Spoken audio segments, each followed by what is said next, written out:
Intégration dans l'armée des élèves gendarmes radiés en 2020. Hier mardi 1er août 2023, le ministre en charge de la fonction publique a reçu les représentants des 93 élèves gendarmes radiés pour leur intégration.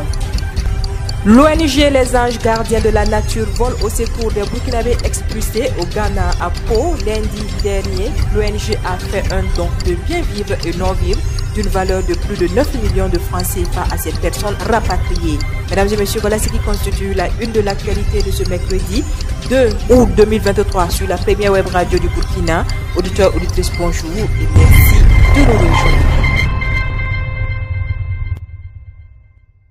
Ouvrons ce journal par cette information. Le chef de l'État, le capitaine Ibrahim Traoré, a signé le 21 juin 2023 un décret portant création du 52e régiment d'infanterie commando basé à Tougan. Dans un autre décret, à la même date, le chef de l'État a mis en place le 53e régiment stationné à Nouna. Ces deux villes font partie des localités du Burkina Faso confrontées régulièrement à des exactions terroristes. Je vous le disais en titre, le ministre d'État, ministre de la fonction publique du travail et de la protection sociale, Bassolma Bazi, a reçu dans la matinée du lundi 1er août 2023 à son cabinet à Ouagadougou les représentants des 93 élèves gendarmes radiés en 2020. De l'avis de leur porte-parole, Nabi Bankadi, le comité des 93 gendarmes radiés est en quête de solutions aux problèmes de ses membres. C'est ce qui les a conduits chez le ministre d'État, ministre de la fonction publique, du travail et de la protection sociale, Bassolma Bazié. Au cours de l'audience, ils ont fait exposer les circonstances ayant conduit à leur radiation. Après avoir écouté leur exposé, le ministre d'État, Bassolma Bazié, dit avoir pris bonne note et promet prendre attache avec qui de droit pour mieux comprendre le dossier et voir la conduite à tenir. Autre chose à présent, la délégation spéciale de la commune de Bobo-Dioulasso est allée lundi à la sensibilisation des camionneurs qui traînent les pas pour payer des taxes sur les agrégats fixés entre 2000 et 6000 selon l'agence d'information du Burkina AIB.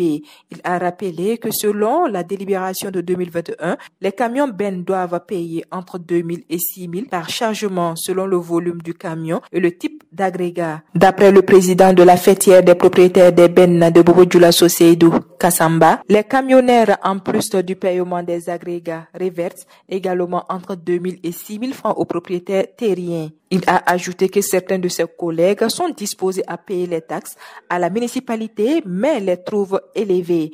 Toutefois, Seydou Kassamba a promis de les sensibiliser pour qu'ils s'acquittent de ces taxes.